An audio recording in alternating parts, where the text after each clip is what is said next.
My name is Anita, and to be honest, back then everything was going pretty well for me, even surprisingly calm, as if life had finally given me a break and allowed me to just live without worrying about how to make it to the end of the month or how to pay the bills.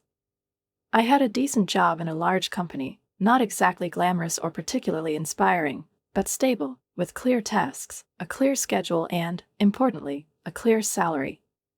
There was nothing special about that position, of course, but it more than covered my needs, bills, everyday expenses, small joys, and even a little left over for pleasures that had previously seemed to me an unaffordable luxury.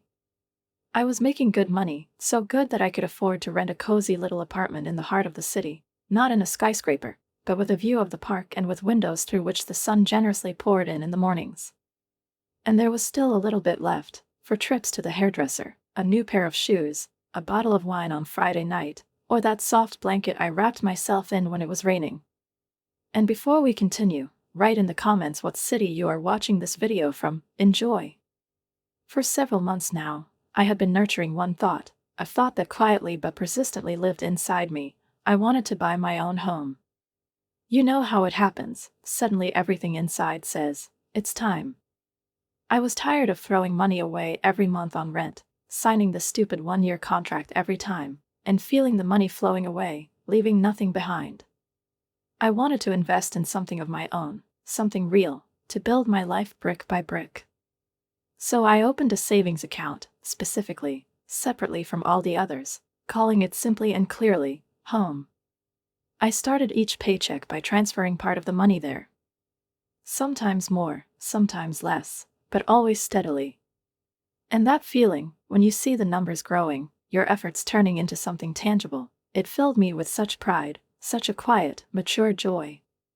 I had actually achieved something. My apartment, even though it was rented, was my world. It might not officially belong to me, but I felt like it was my space, my little oasis in a big, noisy city. I could come home after a long day, kick off my shoes right at the door, turn on music or a TV series, order sushi if I really didn't feel like cooking, and just be, not for someone else, but just for myself. Everything was peaceful. Everything was mine. I had a rhythm of life that I chose for myself, work on weekdays, meeting girls from college once every couple of weeks, lazy Saturday mornings when I sipped coffee by the window and read old novels. Netflix in the evenings, sometimes wine with a warm blanket, sometimes just silence. It wasn't a luxurious lifestyle, but it was freedom. For the first time in years, I felt like I was on solid ground, like every step forward wasn't a struggle but a movement towards something greater. I was no longer living paycheck to paycheck like I had in my 20s, when I had to choose between paying off my credit card or buying groceries. Now I had a future to not only dream about, but to plan for. And my proof was that savings account. Every time I opened my banking app and saw those numbers, I felt like I was getting closer, to my home, to my new life, to my confidence. And then, my mom called. It was a Tuesday night, such an ordinary, unremarkable day. I was sitting on the couch, watching a cooking show and wondering what to make for dinner, pasta with mushrooms or try that new curry recipe I saw from one blogger. When her name flashed on the phone screen, my heart froze for a moment. Not because I didn't want to talk to her, on the contrary, my mother and I had always been close, but because she almost never called on weekdays. Our conversations were a weekend tradition, Saturday mornings or late Sunday evenings. This Tuesday call was different. It rang alarmingly even before I answered. "Anita, darling, we need to talk," she said as soon as I picked up the phone. Her voice was different from usual. It trembled, broke on every other word, as if she were holding back tears, but not very successfully. "What's wrong, Mother?" I asked, and then, almost automatically, pressed the remote, turning off the TV. The room fell silent. "Can you come over this evening? Your father and I have something important to discuss with you." And that was it. Not another word. I knew my mother. If she doesn't talk, it means something really serious. You can't find out anything over the phone. So I grabbed my keys, threw on my coat, and a couple of minutes later I was in the car. My parents' house was only 20 minutes away, in the suburb where I'd grown up, where everything seemed painfully familiar, the same streets, the same yards where I'd ridden my bike, the same old trees where my father and I had played hide and seek. It wasn't a trendy or prestigious neighborhood, but it was quiet, warm, with kind neighbors and old school friends who still sent me the occasional Christmas card. When I walked into the house, the silence was deafening. My parents were sitting at the kitchen table. My mother's eyes were red and puffy, and my father looked as if it had been a decade since we'd last seen each other, just a few weeks ago. Napkins lay on the table, some crumpled as if they'd just been used to wipe away tears. Empty coffee mugs, still with warm marks on the bottom, like mute evidence of a long, difficult conversation. "Sit down, honey," Mom said, gesturing to the chair across from them. I sank down, feeling my heart tighten in my chest, my anxiety growing with each passing second. "Okay, what's going on?" "You're scaring me." Dad cleared his throat, as if trying to swallow a lump, and looked down at his calloused hands. "I'm getting fired from my job," he said. The words hit me like someone had knocked the wind out of my lungs. My father had worked in the same manufacturing plant for almost 20 years, with that rare tenacity and humble pride that I had always admired in him, and that I thought must mean something in this world. He showed up every day, no matter the weather, no matter the condition, on time, without complaining, doing his job with precision and integrity, as if something more than just a paycheck at the end of the month depended on it. He was reliable, didn't cause problems, didn't ask for promotions, didn't argue with his bosses, just worked, day after day, year after year, and I always thought people like that should have statues erected to them, not been fired with the stroke of a pen. How could they just get rid of him? As if 20 years meant nothing. What? When? Why?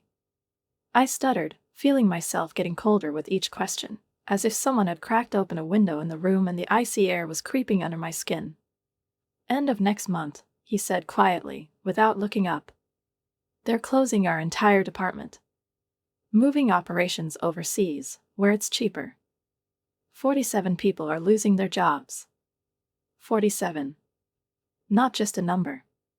47 lives, 47 families, 47 people whose lives are changing not by their own will, but because of someone's cost-cutting report. Mom reached out and grabbed his wrist, as if trying to keep her fingers from stopping him from falling into the pit that was already opening beneath their feet. "That's not all, honey," she said, and I looked up at her immediately, feeling a new, deeper fear rising. "I've been having some health problems," she continued, her eyes clouding. "The pain in my back has gotten worse, and the doctor said I need to cut back on my hours. I can't work full shifts at the restaurant anymore. Some days I can barely stand for more than a few hours." I felt a lump rise in my throat, and everything seemed to be spinning a little, like the walls were spinning slightly, and the air in the room was thick as molasses. Both my parents, both at the same time, were losing their steady incomes.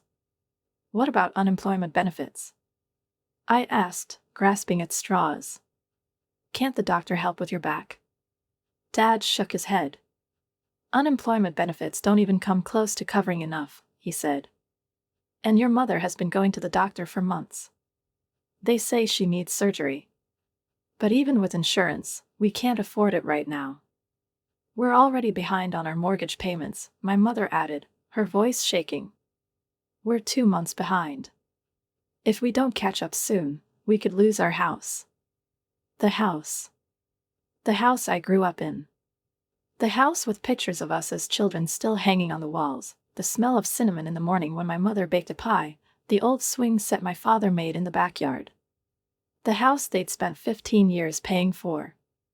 The thought of losing it made my heart clench in pain, as if someone were squeezing it with their hands. "How much do you need?" I breathed, and even though every nerve inside me was screaming that I didn't want to know the answer, my lips were already saying the question. $1,800 a month just for the mortgage," Dad said. "Plus utilities, groceries, your mom's medical bills, $1,800. It was more than half my monthly salary. But when I looked at their faces, tired, exhausted, and yet full of some kind of hope, timid as a candle flame, I knew I couldn't say no to them. They raised me, fed me, supported me when I was studying, when I cried at night in college from exhaustion and loneliness. How could I turn away now? Okay, I heard myself say. I'll help with the mortgage. Just temporarily, until Daddy finds another job and Mommy gets better. The relief that immediately crossed their faces was almost physical, as if someone had lifted a heavy blanket from them. Mom couldn't help but cry, but these were different tears, bright, grateful. Dad stood up, came over to me, and hugged me harder than he'd probably hugged me since I was a child. "Thank you, baby," he whispered, his voice hoarse, as if the words were hard to come by.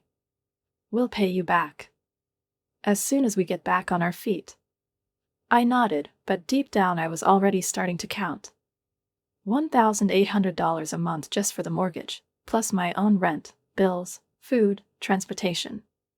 My savings account, it wouldn't just stop growing. I'd probably have to dig in there, start pulling out the things I'd been carefully saving for so long. But they were my parents. Family helps family. Right?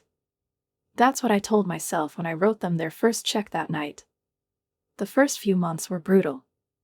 What had started out as a simple $1,800 monthly payment quickly turned into a money pit that couldn't be plugged. First, the water heater broke, and of course, just when the first cold of fall was hitting the streets, and hot water was a necessity rather than a luxury. Then the refrigerator started acting up. It wouldn't turn off, it didn't hum, it just stopped keeping the cold, and we lost almost everything we'd bought for the week. Then there was a heavy rainstorm, and water started dripping from the kitchen's ceiling. The roof they'd planned to fix the following spring never got done. Every few weeks a new problem would pop up, as if the house itself was crumbling in protest at everything that was happening to them. All these little things, fixing, replacing, urgent repairs, fell on my shoulders. Dad finally got a job, as a security guard at a local grocery store. It was a job, sure, but the pay was minimal, and the shifts were night shifts. He, a man who had always started his day at 6 in the morning, now went out late at night and returned in the morning, tired, with circles under his eyes. And all this, 4 pennies, compared to what he used to earn at the factory. My mother's back was hurting more and more, and even though she tried not to show it and to hold on, I saw her struggling to take steps, how she would put her hand on the small of her back before she picked up a plate or sat down on a chair, how, after coming home from even a part-time job, she would wipe her eyes in the hallway, thinking that no one was watching, and try to smile as if nothing was happening. She could barely work half a shift at the restaurant, the same one where she used to run from the stove to the counter easily and with a sparkle in her eyes, and now she would come home with a twisted face and, thinking that I would not hear, cry in pain behind the closed bathroom door. After 4 months of such stress, such expenses, and constant feelings of guilt, I realized that I was starting to drown, not only mentally, but also financially. I had already spent $10,000 of my savings, the same ones I had saved with such determination, putting aside for a house, for the future, for something of my own, and now every week I was spending the rest on renting my apartment and the basic needs of the family, bills, food, medicine for my mother. I could no longer continue to live in my apartment and support them at the same time. It was simply beyond my strength, and not only financially, but also psychologically. When my parents, with a cautious, almost guilty smile, suggested that I move back home temporarily to save on rent, I knew I had no choice. "Just temporarily," my mother said, placing her hand on my arm, "until we get back on our feet." And so, here I am, 28, moving back into my childhood bedroom, the one with the pale pink walls and the shelves that still hold old stuffed animals and framed photos from my senior year, as if time had stood still here, only I had changed, not a girl, but a grown woman who had returned home not of her own free will, but because she had no other choice. I repeated to myself over and over again, like a mantra, this is temporary. Just until things get better. Just until. Luckily, my parents were actually grateful for what I did and did their best to make things easier for me. My mom cooked dinner every night, and I admit, there was something comforting about that, coming home after a hard day to the smell of fried chicken or a casserole, to the sound of soup simmering on the stove, and knowing that at least I didn't have to think about that. For about 2 months, we had a pretty decent routine. I worked and supported the 3 of us completely, no longer paying rent. My dad took his night shifts as a security guard, my mom worked at the restaurant when she could for a few hours at a time, and I covered everything else, bills, groceries, medications. It wasn't ideal, but at least it was manageable. Then one day, I came home from work, took off my shoes in the hallway, and walked into the living room to find suitcases, a whole pile of bags, backpacks, and children's toys scattered across the floor.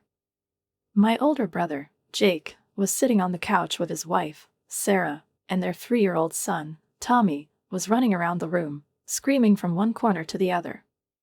I hadn't seen them in months, since they'd moved to another city about 2 hours away, and I hadn't expected to see them like that, out of the blue, without warning. Jake looked confused, like he was trying to find the words, and Sarah, on the contrary, looked annoyed, like she'd had enough of it all. "What's going on?" I asked, looking at all the baggage, the faces, the fuss. Jake scratched his neck, pretending everything was fine. "I got laid off last week," he said. "We couldn't pay the rent, so we decided to stay here for a while until I could find something else." My parents were practically beaming with joy because their grandson was home. They immediately, without even asking me, offered Jake and his family my room, the bigger one, with 2 windows and an old chest of drawers that still held my summer clothes. They offered me to move into the guest room, tiny, with a narrow bed and a single drawer for clothes. They explained this by saying that they had a child, and, of course, they needed more space. I didn't say anything.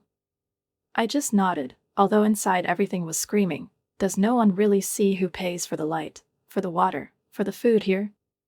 Life very quickly turned into chaos.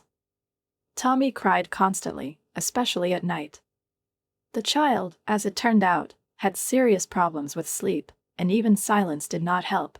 He jumped up every 2 hours, demanded attention, made noise, screamed. And the walls in the house were thin, so thin that even a sigh could be heard if you were in the next room. I was sleeping maybe 4 hours a night, and every morning when I got ready for work I felt exhausted, like I'd spent the night lugging bags of cement instead of trying to sleep. Jake spent his days pretending to send out resumes, though I increasingly heard him laughing at the TV or playing video games while Sarah wandered around the house complaining. It was all wrong. The house was too small. The neighborhood was too boring. There wasn't enough water for everyone to shower. The hot water was out. Who hadn't put away their dishes yet? Meanwhile, I was getting more and more requests for more money. "Anita, there are 7 of us now," my mother said one morning as she poured me coffee. "We need more for groceries. You understand, right?" Yes, I did.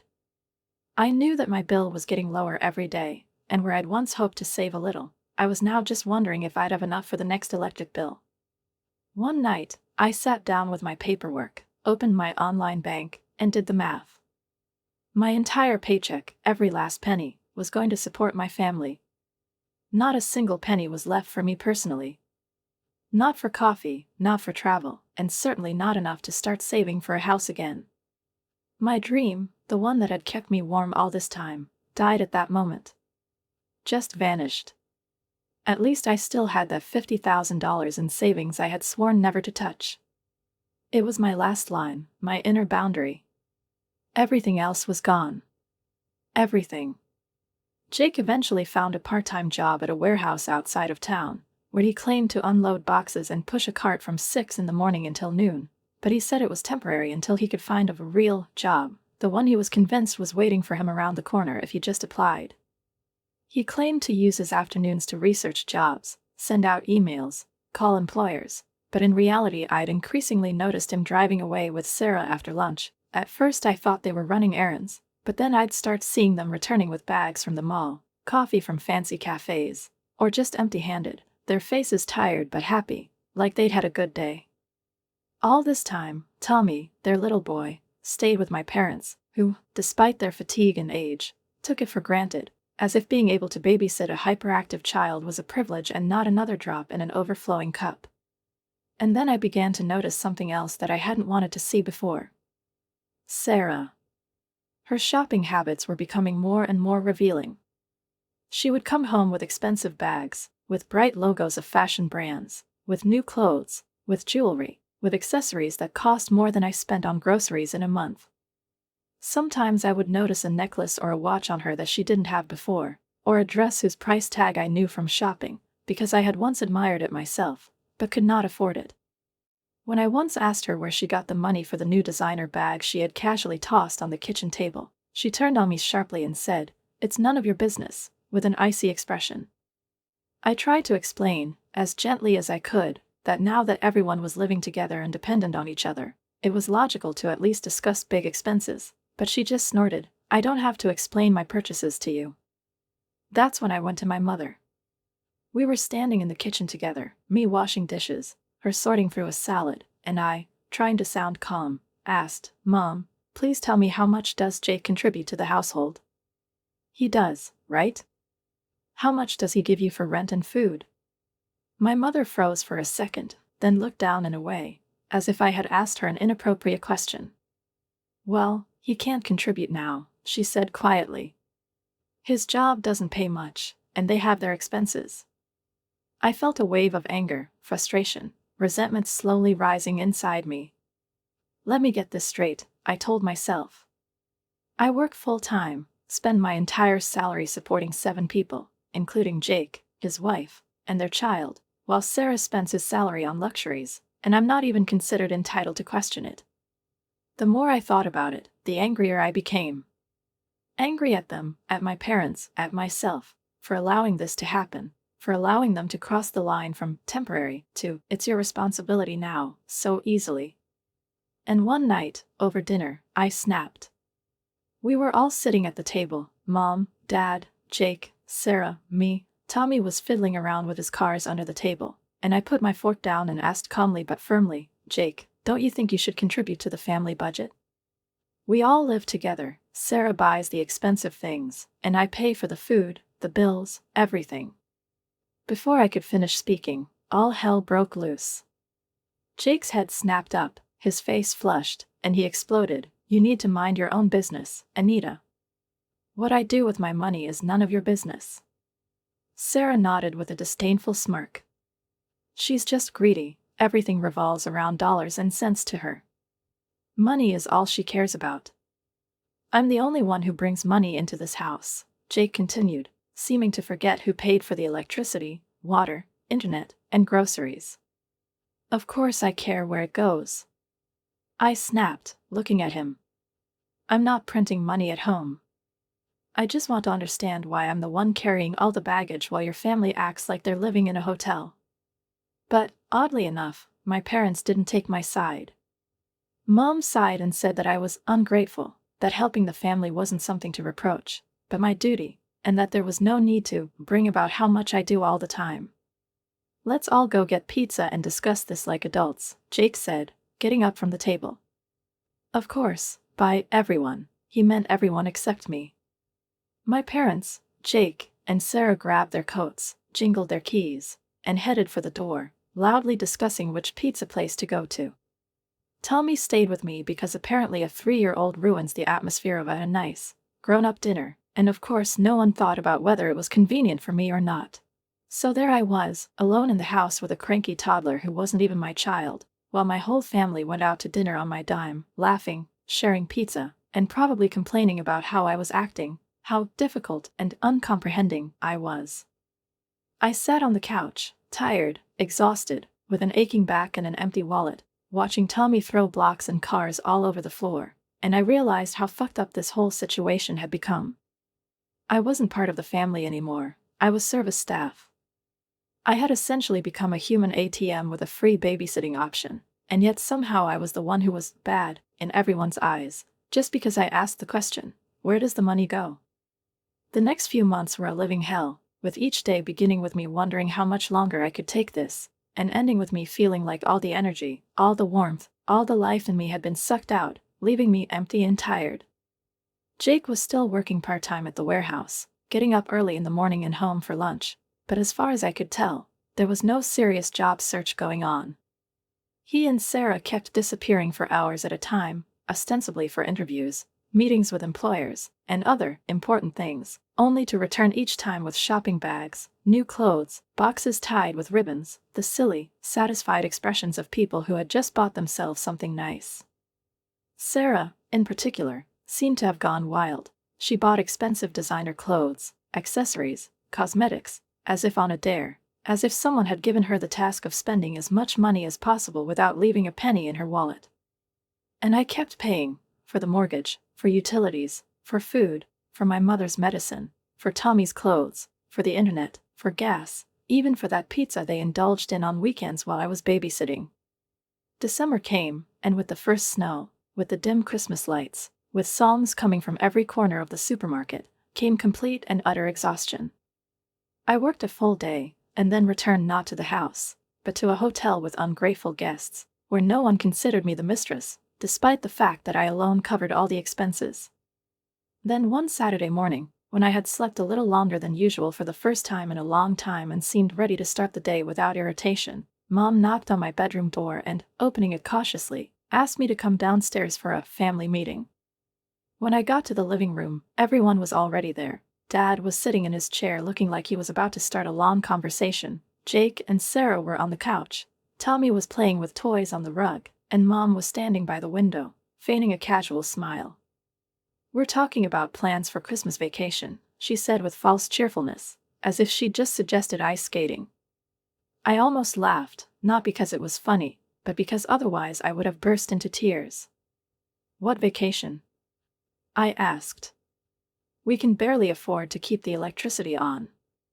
Dad cleared his throat and, without looking me in the eye, added, "That's exactly what we wanted to discuss. We're thinking of taking a real family vacation this year. Hawaii would be perfect." I stared at them, trying to figure out if they were joking. "Hawaii? Now?" Sarah leaned forward eagerly, her eyes glittering. "There are some great deals going on right now," she said, "and Tommy would love to see the ocean." "How much will that cost?" I asked, dreading the answer. "About $12,000 between us," Mom said, and before I could express shock, she added, "We know you have a savings account with $50,000. It's not that much compared to what you've saved." I couldn't believe my ears. They were seriously suggesting that I take the money I'd saved for years, penny by penny, dreaming of a home, something of my own, stable and safe, and spend it on a vacation. To Hawaii. "This is money for a house," I said slowly, trying to keep my voice low. "This isn't vacation money." "But we're a family," Sarah interrupted.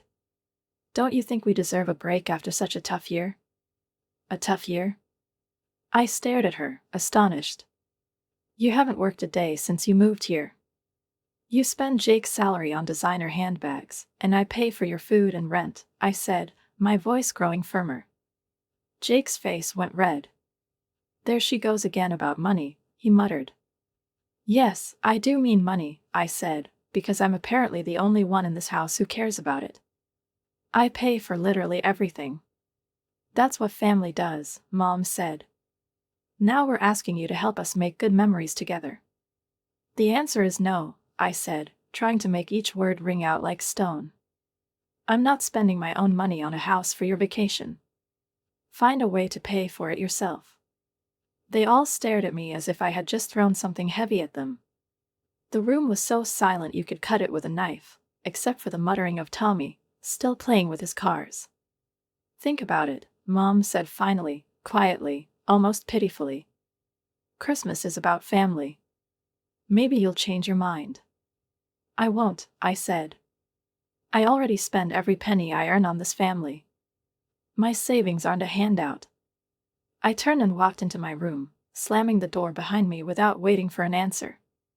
I could hear them downstairs, talking in hushed tones, and I was sure they were talking about me, calling me selfish, accusing me of being heartless, of not wanting to pay for their dream vacation. It was Saturday. On Sunday, the atmosphere in the house was tense. They were giving me sideways glances, whispering in the corner, and Sarah was making passive-aggressive comments about how some people think money is more important than family. I thought that maybe after this conversation, everything would calm down, that they would breathe a sigh of relief, resign themselves to it, and we would just go back to that weird, twisted, yet familiar routine in which I pay for everything and they grumble about how uncomfortable it is. But I was wrong. Something had changed, subtly. On Monday morning, I went to work as usual, without enthusiasm, but with some kind of automatic stubbornness that drives us when we have no strength to think, when everything inside us is burned out, but you still go because you have to. The day had been long and exhausting, and my back ached by the evening, but I kept thinking about getting home, eating something my mother had cooked, maybe curling up on the couch, wrapping myself in a blanket, and watching an episode or two of something light before bed.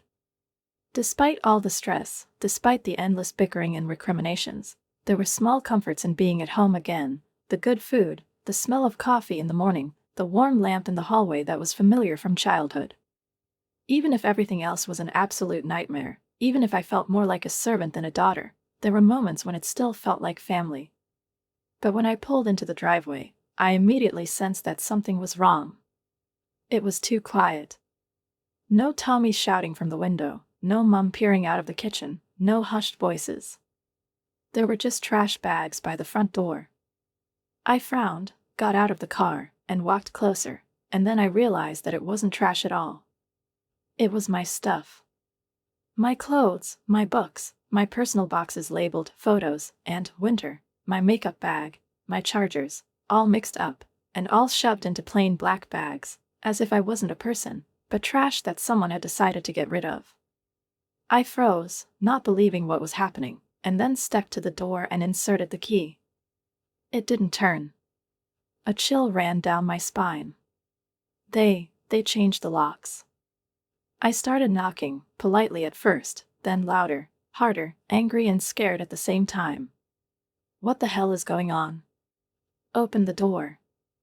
A few long seconds, and the door opened, but only a little, on the chain, with that same creak that made my heart clench. Mom's face appeared through the narrow crack, and I saw Dad, Jake, and Sarah standing over her shoulder, all silently looking at me. "What is this?"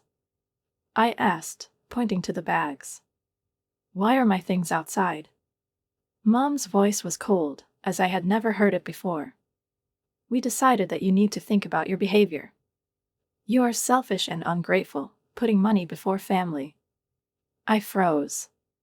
"You are kicking me out because I didn't pay for your vacation?" I whispered, not believing that these words were even possible. Dad spoke, his voice muffled, as if he himself did not believe what he was saying. "We are giving you time to think. When you realize that your family comes first and you are willing to help us with the trip to Hawaii, then we can talk about your return." I looked at them through that tiny crack in the door, at the people I fed, clothed, and warmed with my money, my strength, my time. The people who calmly, without a shred of shame, literally threw me out into the street because I refused to give them the savings I had saved for years. "Are you serious?" I asked, my voice shaking. "Are you really throwing me out?" "Think about what's really important," my mother said. "We'll wait for you to come to your senses." Then she slammed the door in my face. Just slammed it. No goodbye, no explanation. Like I was a stranger. I stood there, silent, motionless, for a few minutes, staring at the trash bags that held my life, trying to process what had just happened. My own parents, for whom I had sacrificed everything, had locked me out of their house because I hadn't given them $12,000 for a vacation. At first I wanted to cry, then I wanted to scream, kick the door down, yell at them, demand an explanation. But then something strange happened. I started to smile. A small, bitter smile first touched my lips, and then it turned into laughter. Yes, I laughed, bitterly, loudly, almost hysterically. Because they thought they were punishing me. That they were putting me in my place.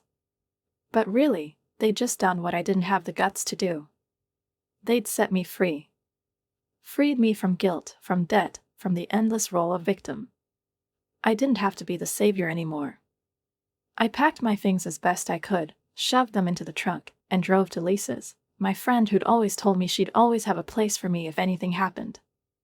I didn't think I'd ever take her up on that offer, but that night there was nothing more comforting than knowing someone was actually happy to see me. When I arrived and explained what had happened, she just shook her head. "Your family is crazy," she said, helping me carry my things in. "But honestly, this might be the best thing that could have happened to you." And that night, lying in Lisa's cozy guest room, under a soft blanket, with a mug of warm tea on the bedside table, I suddenly felt something I hadn't felt in a long, long time, Peace. Not happiness, not joy, not euphoria. Just calm. Quiet, deep, like a lake at dawn. And I realized that for the first time in months, I was actually sleeping. I was free, and it was amazing.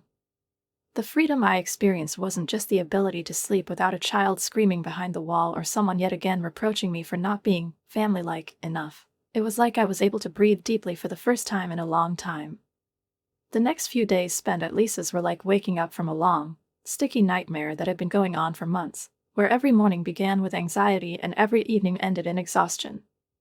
And now, for the first time in all this time, no one was asking me for money, making demands, giving me sidelong glances, hinting that my patience and my boundaries were a manifestation of callousness. No passive-aggressive remarks about family responsibility, no guilt that I had to wear like an eternal shirt. I could think clearly, calmly, without a heaviness in my chest. Lisa had a large, cozy house with a spacious guest room, and she made it clear as soon as I crossed the threshold with bags in my hands and a confused face that I could stay as long as necessary. But I did not want to be another burden to her, another, temporary, that stretched out for months. I was not going to depend on someone else again. So the very next day, I opened my laptop and began looking through ads for apartments to rent. It was strange to return to this after long months, when all the money was spent on other people's needs, when it seemed like I would never be able to afford anything of my own. But now I was alone. Now that I no longer had 7 people to support, I could afford a decent place to live. It didn't take long to find one. After a few days I found a bright one-room apartment in a quiet, green area, with a park nearby and a small balcony where I could drink my morning coffee. The rent was reasonable, the landlady was friendly, and I paid the deposit without hesitation. The move was like a new day in my life, as if I had shed an old skin full of pain and fatigue. My own space again, my own rules, my own habits. I could eat what I wanted, even ice cream for breakfast, if my soul demanded it. I could sleep when I wanted, I could stay in the bathroom as long as I wanted, without being told that the hot water ran out again. No one looked at me expecting me to open my wallet, no one reminded me of my duty to be part of the family. There was silence for a whole week, and it was the most beautiful silence in my life. No calls, no messages, no letters. Nothing from my family. I began to think that maybe they had seriously decided to stick to their position, not to look for me, not to impose themselves, perhaps secretly expecting me to crawl back, repentant and with a checkbook in my hands. But everything changed on Tuesday morning, when their mortgage was due. The phone vibrated and my mother's name appeared on the screen. I hesitated for a second, my fingers reaching out to reject the call, but curiosity got the better of me. "Anita, dear, it's time for your mortgage," she said, as if nothing had happened. As if they hadn't kicked me out a week ago. I couldn't help but laugh. "Are you serious?" I asked, not hiding my sarcasm. "What do you mean?" My mother's voice was even, almost surprised. "It's due, and we're expecting the usual amount." "Mom," I said slowly, "you kicked me out. You changed the locks. You threw my things in trash bags. What makes you think I'm going to pay your bills anyway?" There was silence on the other end, heavy, sticky. Then I heard something in her voice that hadn't been there before, a hint of panic. "But we don't have the money for a mortgage. You know we can't do it without your help. You should have thought of that before you decided to punish me for not paying for your vacation in Hawaii," I said, my voice cool but calm. "Anita, please. Now is not the time to be petty. We could lose the house." I took a deep breath. Then maybe Jake should get a regular job. Or Sarah could stop buying designer bags and finally contribute something. You have options. You just don't want to use them. "But Christmas is coming," Mom said, her voice softer, quieter, almost pleading. "Now is not the time for family arguments. We should be together. Figure this out together." "You're right, Mom. Now is not the time for arguments. So I'm not going to argue with you. I just won't pay your bills anymore."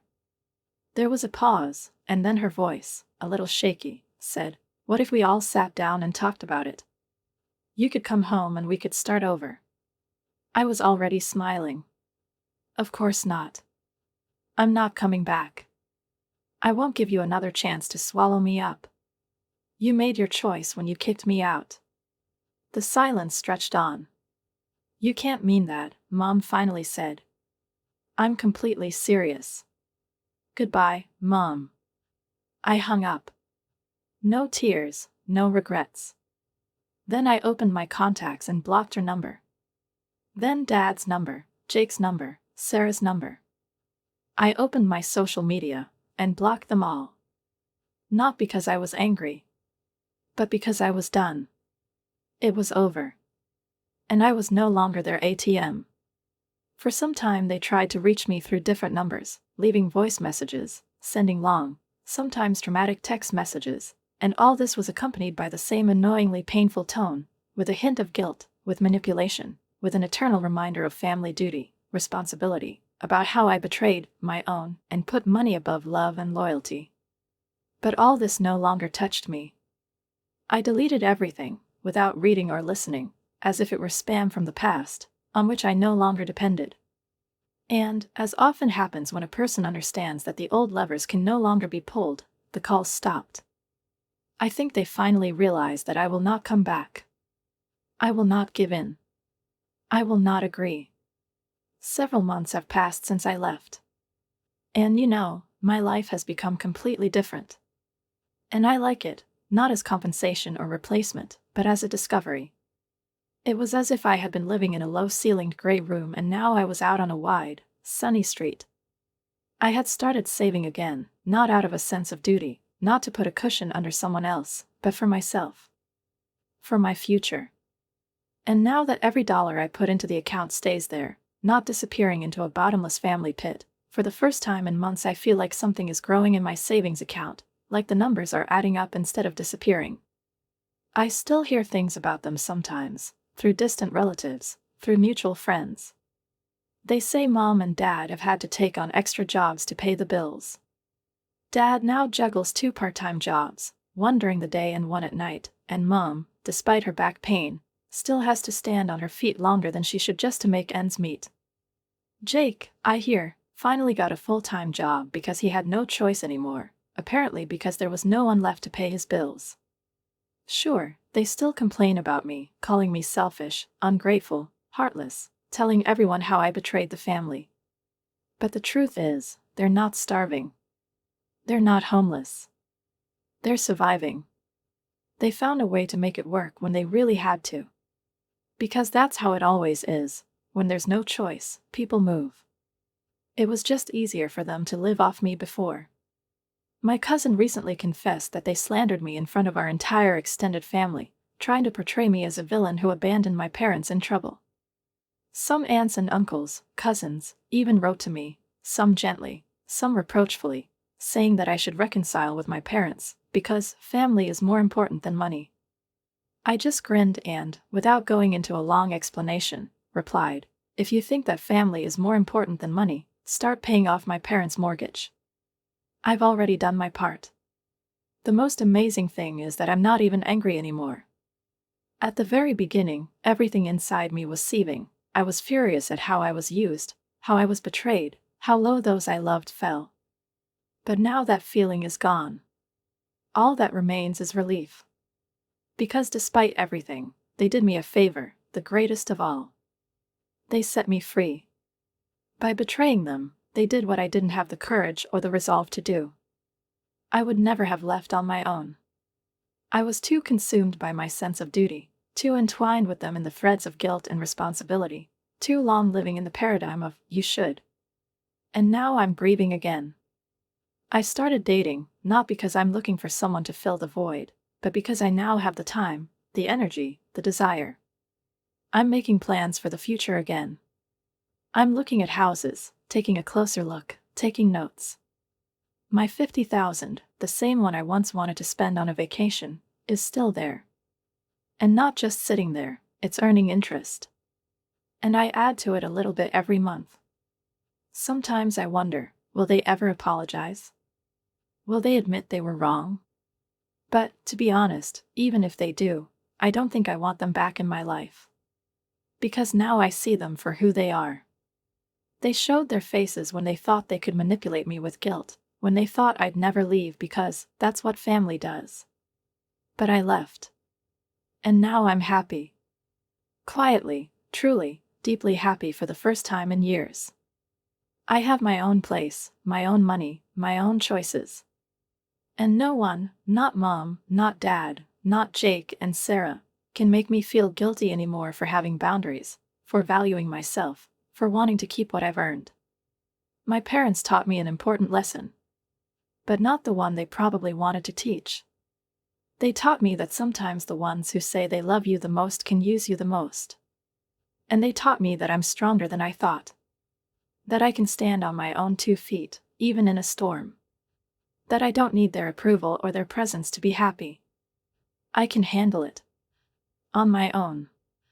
And you know what? This feeling is priceless. Thank you very much.